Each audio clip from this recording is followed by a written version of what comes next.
sainteté. L'univers crie sa majesté.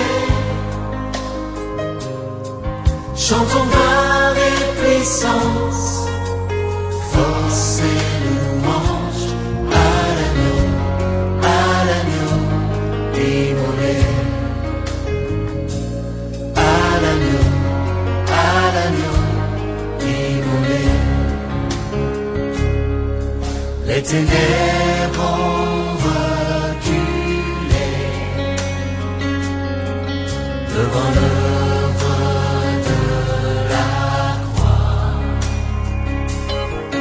devant l'agneau immolé et le sang versé pour moi.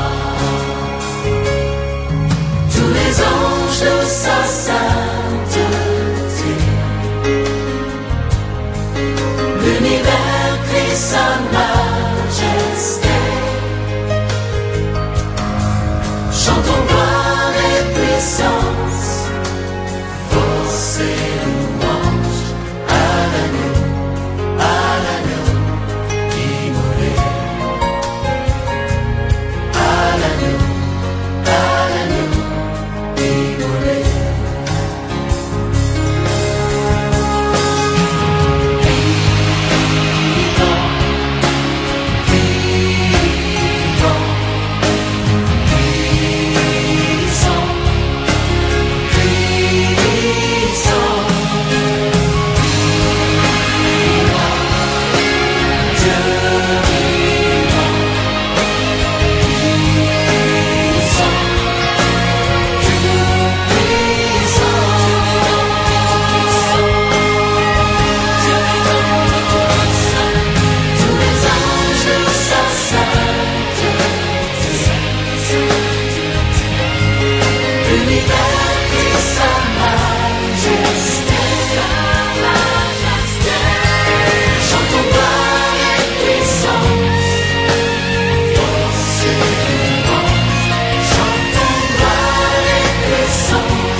Alatsinainy fa 9 Aprily 2020 fiandohan'ny herinandro masina.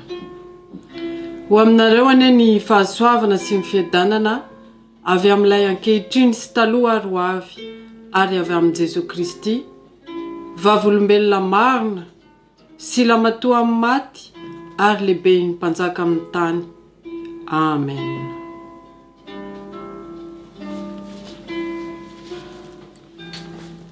Irahantsika mamaky ny salamo fa 9 amby 30. Newton milaza tao-pokony amin'ny ratsy fanahy hoe tsy misy fatahorana an'Andriamanitra ao aminy fa miaraba-teny izy ny amin'ny tsy nahitana ny elony ka ankalana azy. Ny tenin'ny vavany dia faharatsiana sy fitaka, efa niadaly izy ka nitsahatra tsy hanao soa.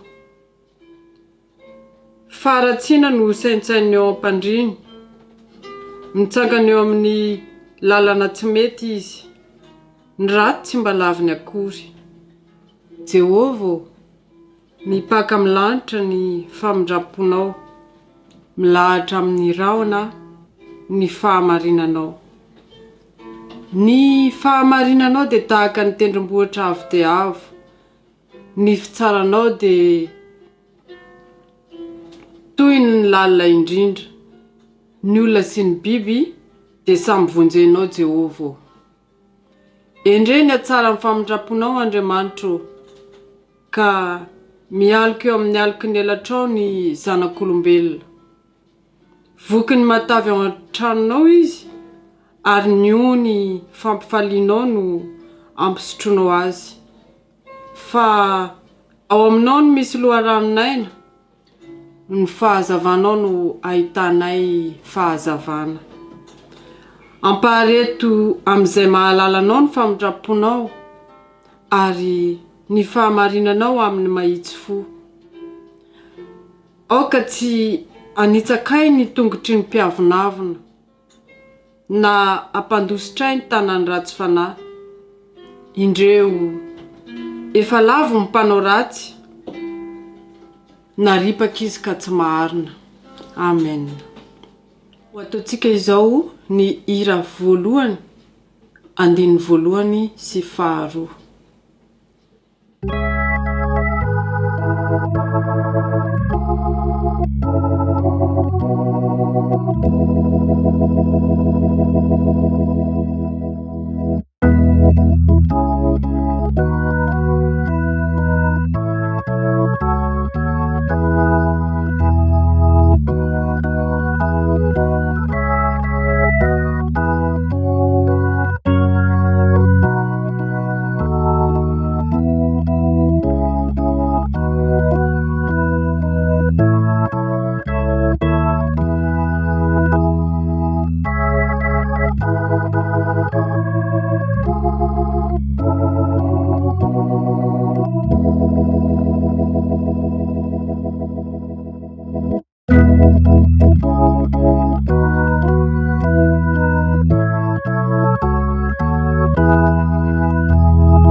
Iarivavaka sika tompoko. Tompo, midiranao zahay fa tsara ianao sady mpanao ny tsara. Mankalaza sy manandratra ny anaranao zahay tompo, fa ianao irery no mendrika iankofana, tsy misy Andriamanitra talohanao ary tsy misy Andriamanitra andimby anao.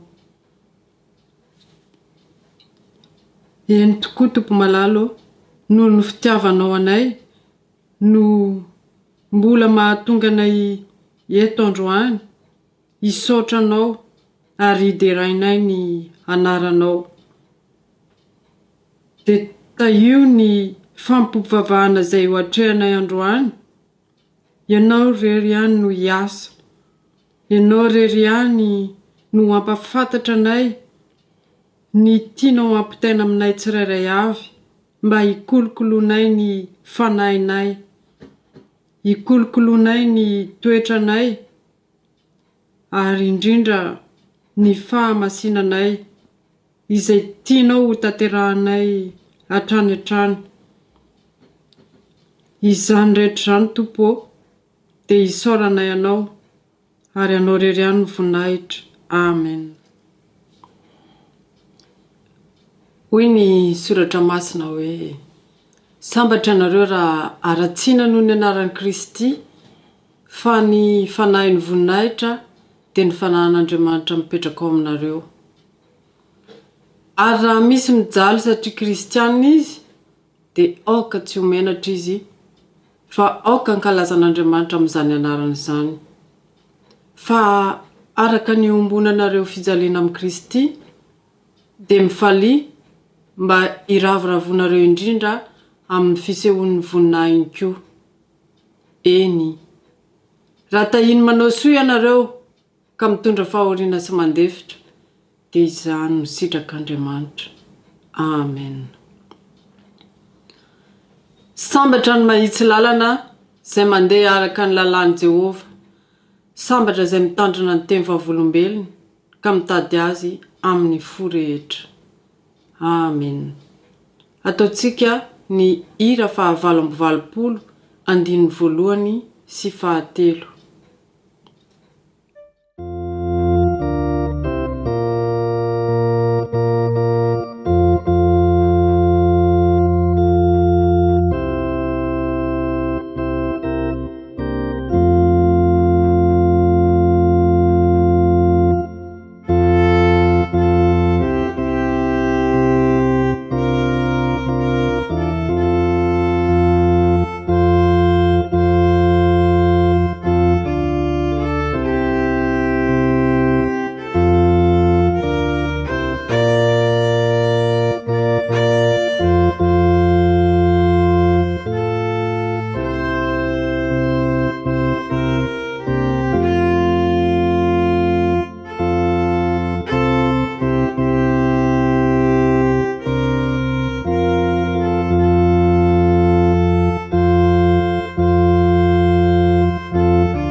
Iary vavaka sika tompoko.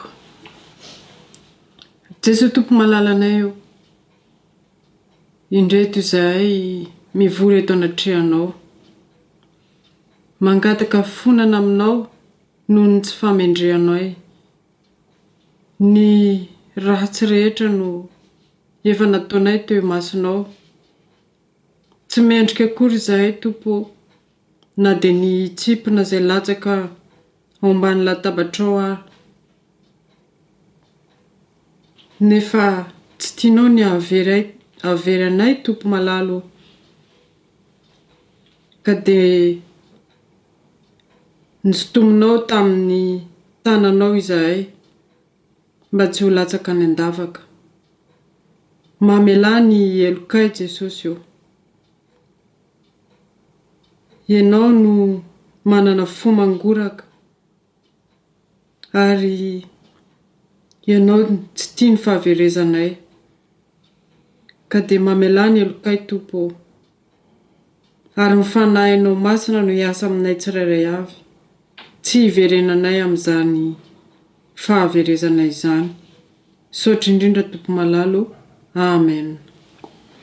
Ataontsika ny Hira fa 7:13.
Izao no lazain'i Jehovah mpanavitra anareo dia ny iray masiny Israely. Izao dia izao ihany no Jehovah, ary tsy misy mpamonjy afa-tsy izao. Izao dia izao no mamono ny fahadisoanao noho ny amin'ny tenako, ary tsy ho tsarovako ny fahotanao. Ho anao izay mibebaka marina tokoa, raiso ny teny famelan-keloka atolotry ny tompo anao. Ary hoy ilay mipetraka eo ambonin'ny seza fiandrianana hoe, indro avoziko ny zavatra rehetra. Ary ho fafany ny ranomaso rehetra amin'ny masony, ary tsy hisy fahafatesany intsony, sady tsy hisy alahelo na fitarainana na fanaintainana, fa efa lasa ny zavatra taloha. Eny, hoy ny tompo, indro izao mahary lanitra vaovao sy tany vaovao, ka dia tsy ho tsarovany intsony ny taloha, na omby ao an-tsaina akory aza. Fa tahaka ny lanitra vaovao sy ny tany vaovao izay nataoko, no aharitra eo anatrehako i Jehovah, dia toy izany no aharetany taranakareo sy ny anaranareo. Amen. Noho izany ry havana, dia ambara fa voavela ny elokareo noho ny anarany masina. Midy rano tompo. Sambatra ny olona izay voavela ny elony, sy voasarona ny fahotany. Sambatra ny olona izay tsy isainy Jehovah eloka, ary tsy misy fitaka ny fanahiny. Amen. Ataontsika ny hira 3:7.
Izao ariavana dia iombonantsika ny fanekempinoana iarahantsika amin'ny mpianakavin'ny finoana manerana izao tontolo izao. Arivavaka isika. Mino an'Andriamanitra raitsi-to, mpanao ny lanitra sy ny tany aho, ary mino an' Jesosy Kristy zanany lahy tokana tompontsika, izay nitorotoroana tamin'ny fanamasina, nateraka Maria Virgine, nijalana napaka Ponto Pilato, nombonina tamin'ny hazo fijaliana, maty ka nalevina, nidina tany amin'ny fiainantsita, nitsangana tamin'ny maty tamin'ny andro fahatelo, niakatra ho any an-danitra, mipetraka eo ankavan'Andriamanitra raitsi-to, avy any ny havia ny tsara ny velona sy ny maty. Mino fanahy masina aho, ny fiangonana masina maneran'izao tontolo izao, ny fiombonan'ny olona masina, ny famelan-keloka, fitsanganan'ny tena maty, ary ny fiainana mandrakizay. Amen. Hiditra amin'ny tapany faharoa amin'izao fanompom-pivavahana izao isika dia ny fankalazana ny tenin'Andriamanitra. Ka mialohan'ny hamakiana ny soratra masina dia ho ataontsika ny hira fa 777 andininy fahadimy. Rehefa vita izany dia hivavaka isika.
Arivavaka isika tompoko.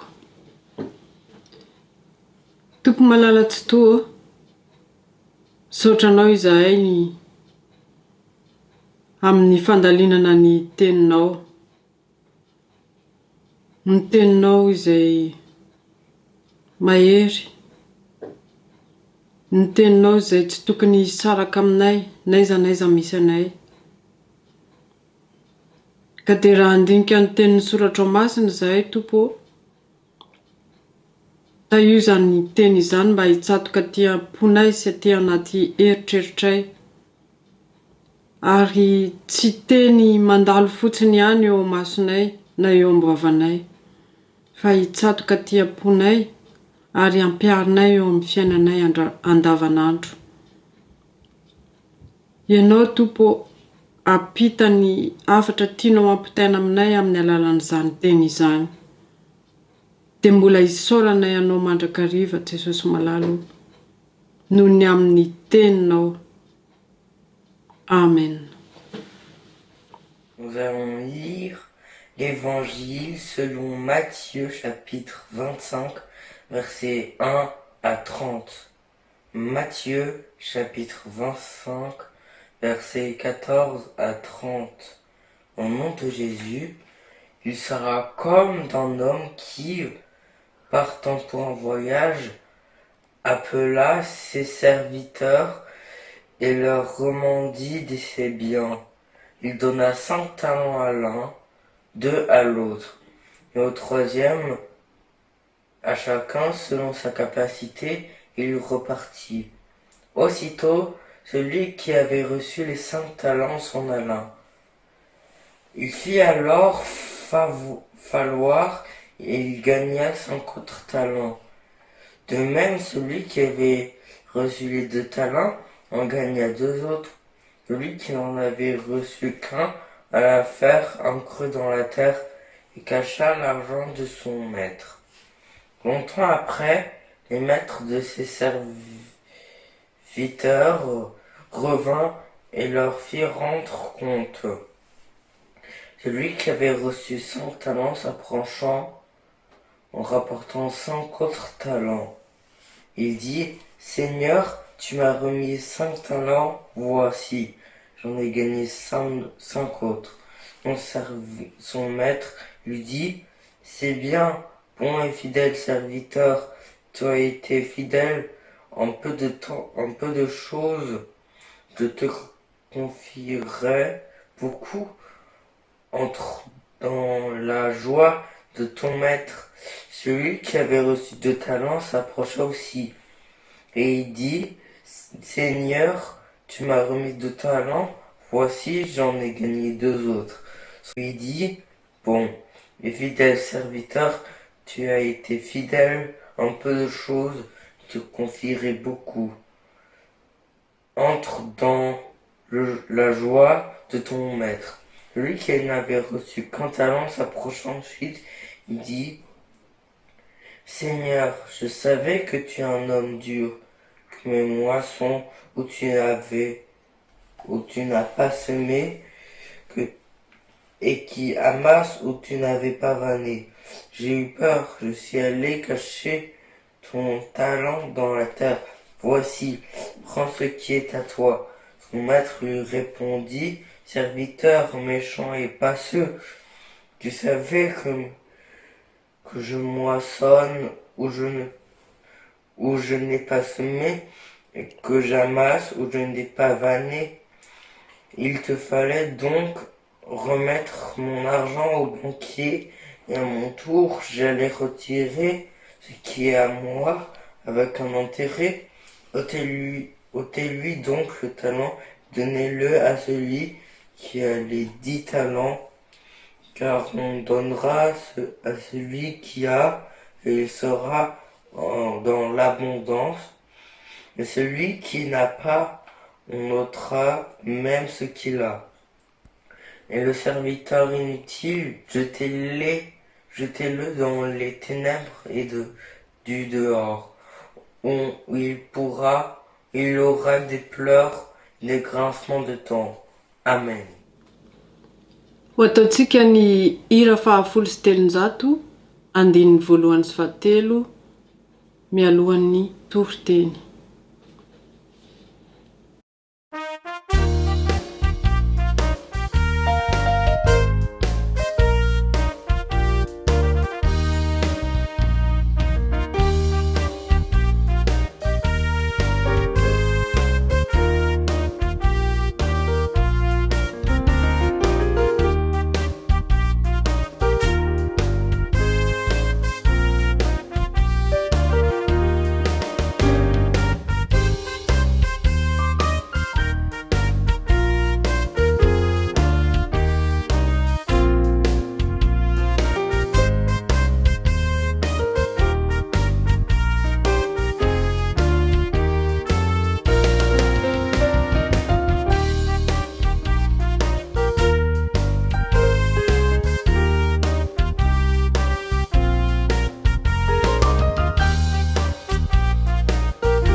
Hoy ny tompony taminy.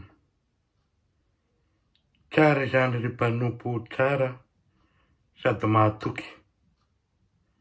Nahatoky tamin'ny kely ianao dia ho tendreko ho mpanapaka ny be. Midira amin'ny fifalian'ny tomponao.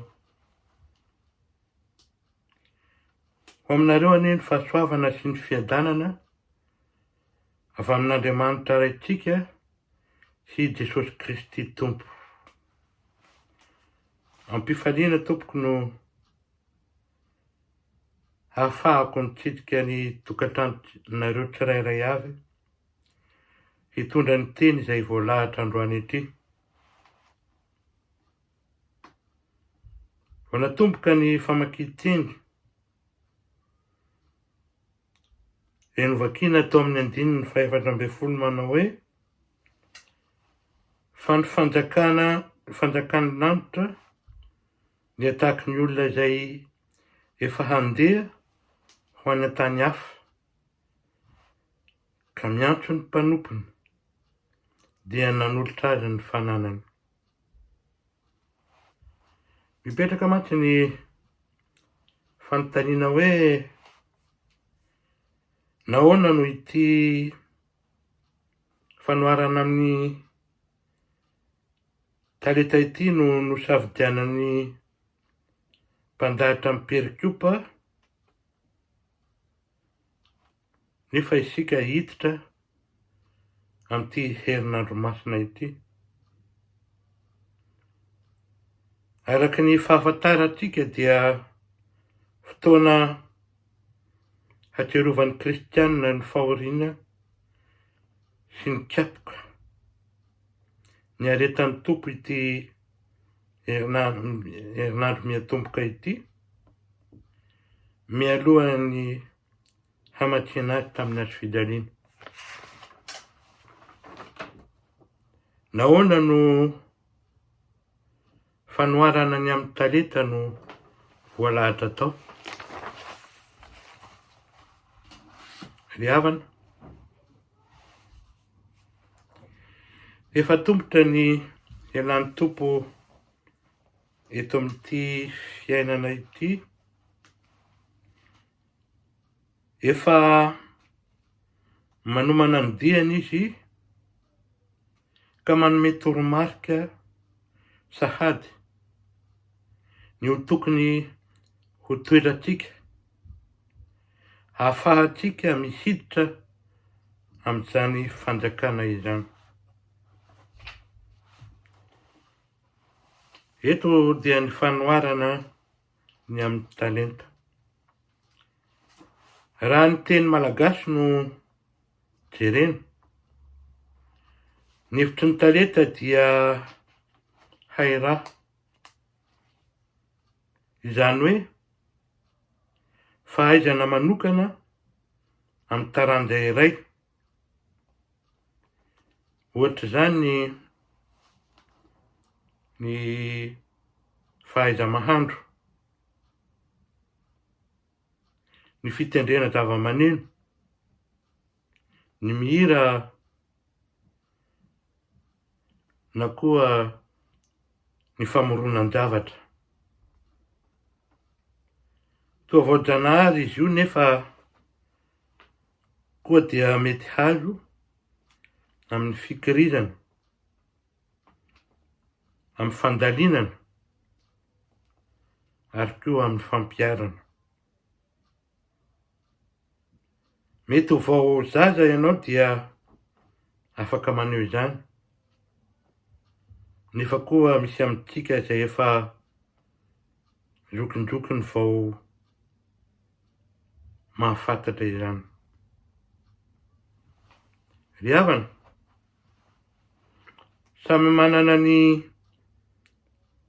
fanomezam-pahasoavana avy amin'ny tompo isika hoy Paoly. Tsy ho antsika nefa izany fa an'ny tompo, satria izy no manolotra azy ho antsika mba hampiasaitsika, mba hampitombotsika tsy voninahitra ho antsika nefa fa ny fampitomboana ny fanjakan'Andriamanitra. Ny tena ny ity olona izay handeha ho any amin'ny tany hafa ity,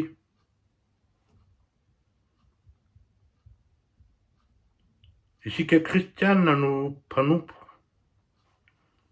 izay toloran'ny fananany ity. Izy nefa niteny tamintsika araky ny Mateo 7:20, Mateo 7:20 ny 9:20 ka hatramin'ny 20 manao hoe: ary Jesosy nanatona dia niteny taminy ka nanao hoe: efa nomenay ny fahefana rehetra any an-danitra sy ety an-tany. Koa mandehana ianareo dia ataovy mpianatra ny firenena rehetra, manao batisa azy ho amin'ny anaran'ny Ray sy ny Zanaka ary ny Fanahy Masina, sady mampianatra azy hitandrina izay rehetra nandediko anareo. Ary indro izaho momba anareo mandrakariva mba rapahatongava ny fahataperan'izao tontolo izao.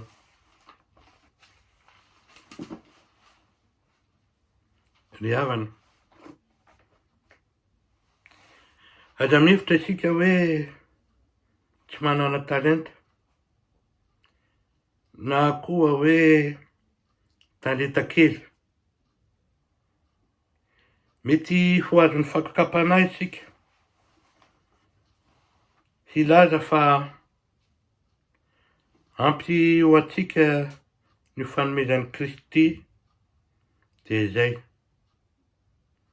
Tsia, ampiasao izay fahasoavana izay ho fanitarana ny fanjakan'Andriamanitra. Ohatra anankiray ity amin'izao fotoana mangirifiry ny coronavirus izao.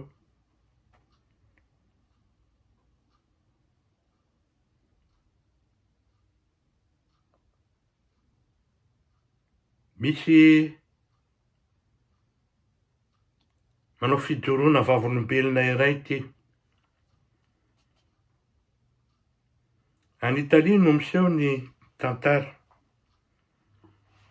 Dokotera spécialiste amin'ny réanimation no milaza amintsika. Ate aho, hoy izy, mialoha izao zavatra izao, epidémie Covid-19 izany. Izany hoe olona tsy mino an'Andriamanitra no dikan'izany. Nampiasa ny fahalalana faratapony tamin'ny siansa aho, entina hitsaboana ireo marary izay tonga eto amin'ny hôpitaly misy ahy.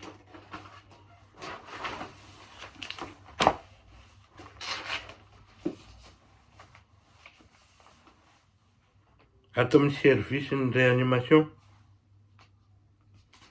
izay iadina amin'ny coronavirus. Nisy mpitondra fivavahana kristianina tonga ohatraboky teto amin'ny service. Mila fanaraha-maso tsy mijanona ny olona tratran'ity aretina ity, ary isaky ny makeo aminy aho dia miresaka aminay ekipa mpitsabo zany izy. Ty olona marary ity dia manambara aminay ny momban'i Kristy. Iza moa io Kristy io?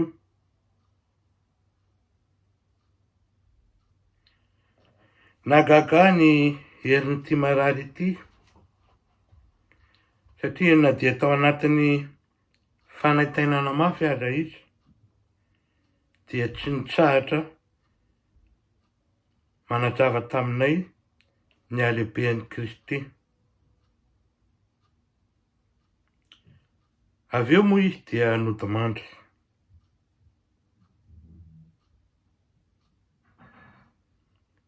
Rehefa izay dia mbola nanohy ny fivavahany hatrany izay satria nahatsiaro nahazo hery, nahatsiaro nahazo fahadokisana.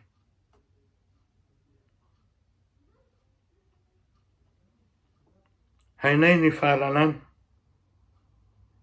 mpitsabo izahay,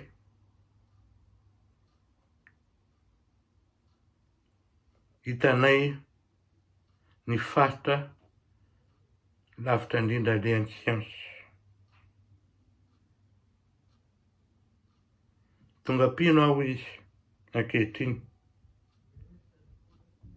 satria nisy hery hazoko tato anatiko vokatry ny fivavahana nataonay.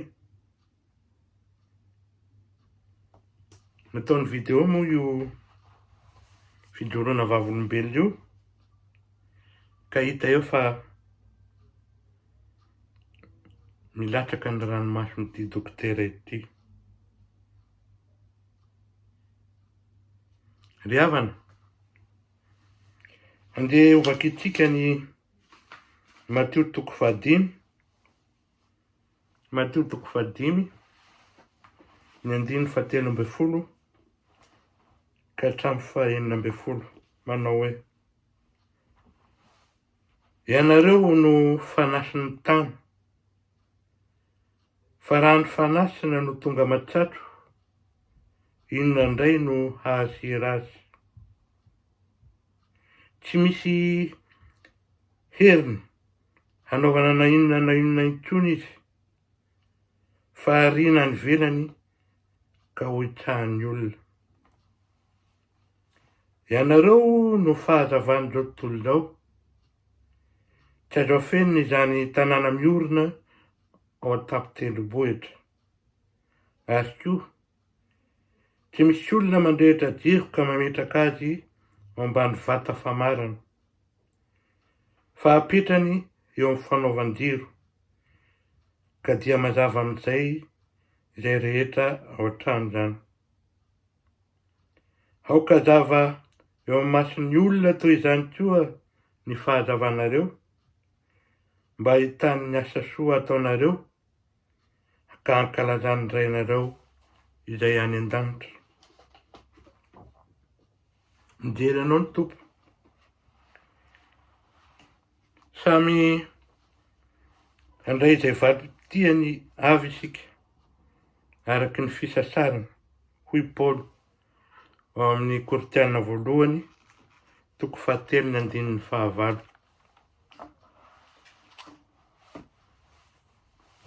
Hoy ny tompony taminy: tsara izany ry mpanompo tsara sady mahatoky.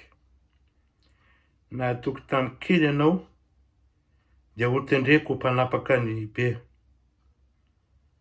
Midira amin'ny fifalian'ny tomponao.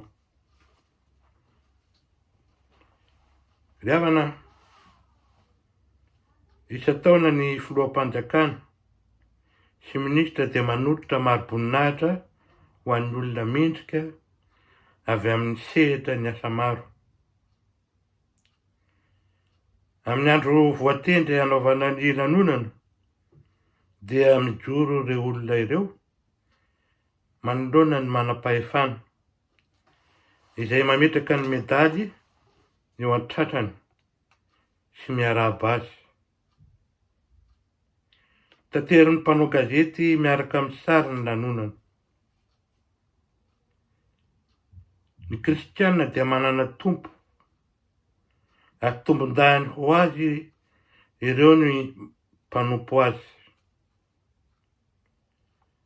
Mihoatra noho ireo manam-pahefana eto amin'izao tontolo izao ny tompontsika, dia mijery ny toetra mahatoky ao amin'ny olony tsirairay. Mahita sy mahafantatra ny zavatra rehetra izy, ary tsy mba manadino na inona natao ho azy. Izy ilay mpitsara marina, hoy Paoly, ao amin'ny Hebreo 12:9. Dia raha tika mamaky zany,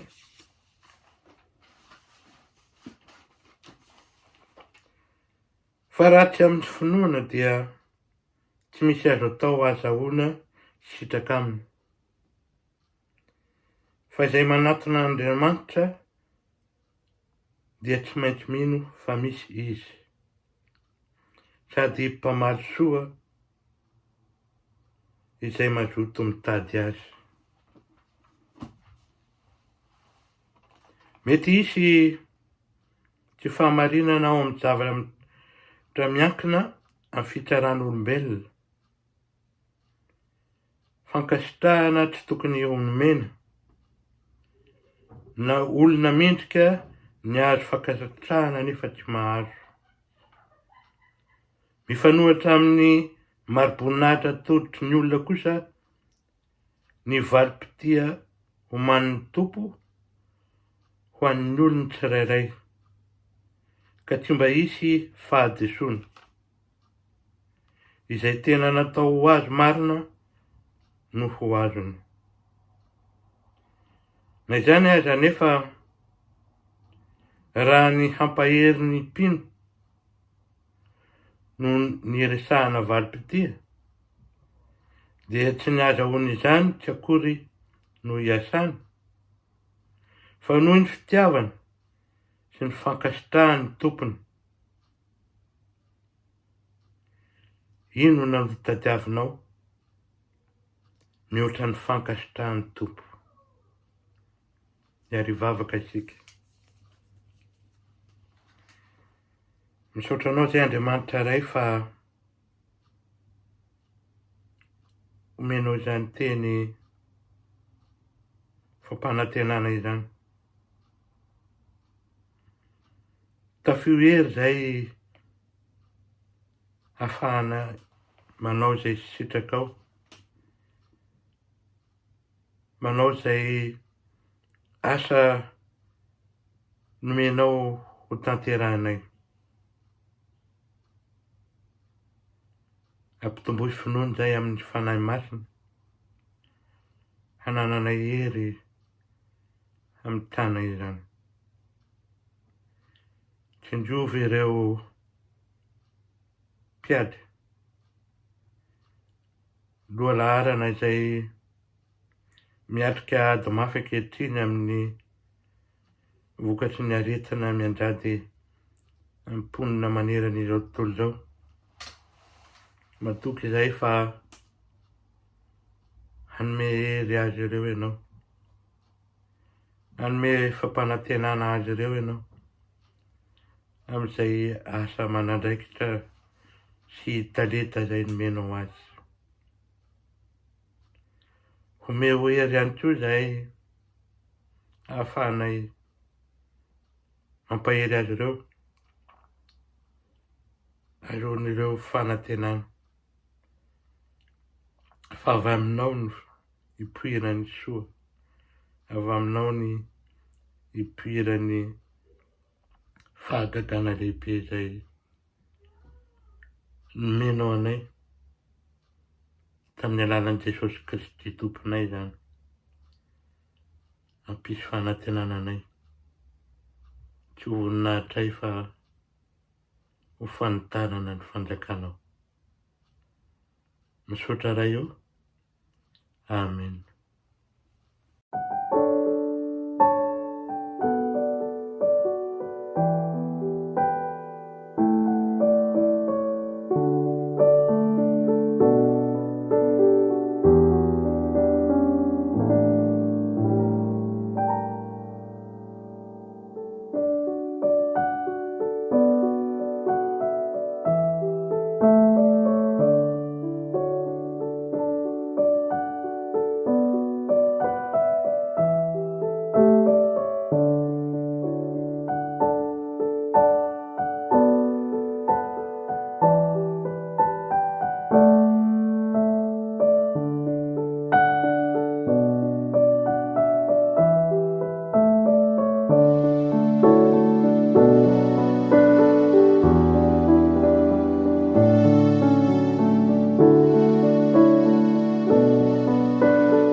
Raha sitrakareo dia ataontsika ny hira fa 2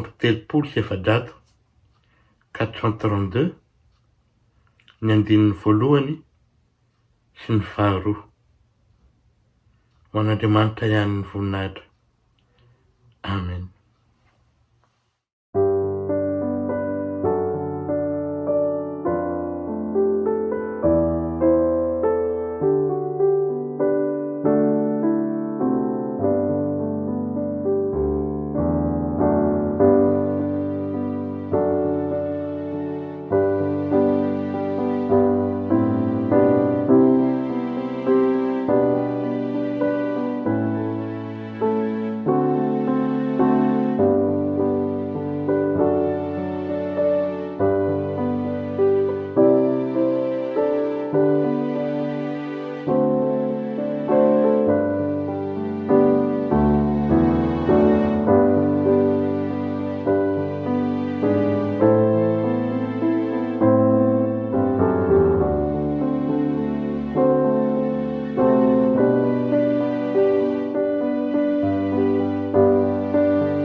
Mbola hiarivavaka isika tompoko.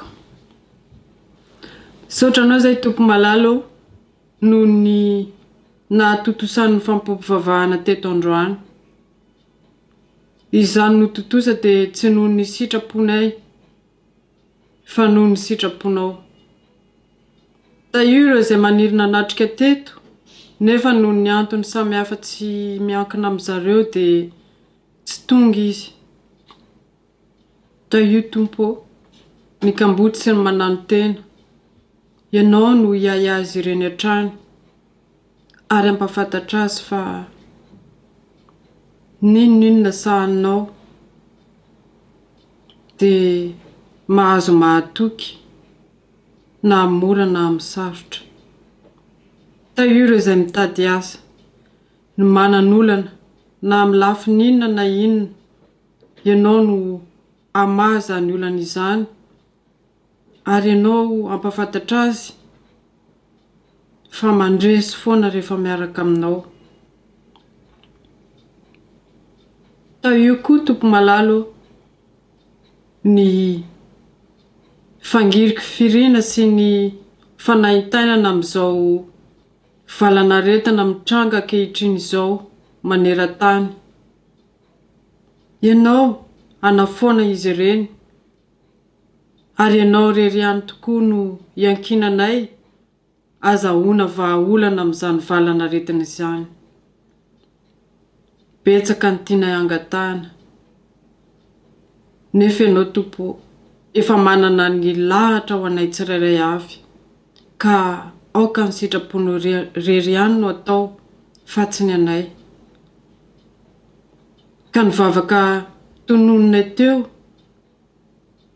dia tsy ho feno raha tsy akambanay amin'ilay favaka nampianarinao manao hoe rainay izay ny an-danitra ho masinana eny anaranao ho tonga ane fanjakanao atao ane ny sitraponao ety an-tany tahaka ny any an-danitra omeo anay an'io izay anina sahaza ho anay ary mamelany elokay tahaka ny namelanay izay meloka taminay ary aza mitondranao amin'ny fakam-panahy fa manafahanay amin'ny ratsy fa anao ny fanjakana sy ny hery ary ny voninahitra mandrakizay. Amen. Ataontsika ny hira fa 376 andininy faharoa sy fahatelo.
Raisoary ny tsodrano amin'ny anaran'ny Tompo. Ny fampahoriana tsy ho re eo amin'ny taninao intsony na ny fandravana sy ny fandringanana ao anatin'ny faritaninao. Ny mandanao dia nataonao hoe famonjena ary ny vavahadinao ataonao hoe fiderana. Tsy ny masoandro intsony no fanazavananao noho ny andro ary tsy ny fangarangaran'ny volana no nazavanao fa Jehova no fahazavananao mandrakizay ary Andriamanitra no voninahitrao. Tsy letika intsony ny masoandronao ary ny volanao tsy hisoka fa Jehova no fahazavananao mandrakizay ary ho tapitra ny andro fahalelovanao. Mandehana amin'ny fiadanana ka manompo ny Tompo. Ho an'Andriamanitra ireriana anie ny voninahitra amin'ny anaran'ny Ray sy ny Zanaka ary ny fanahy masina. Amen.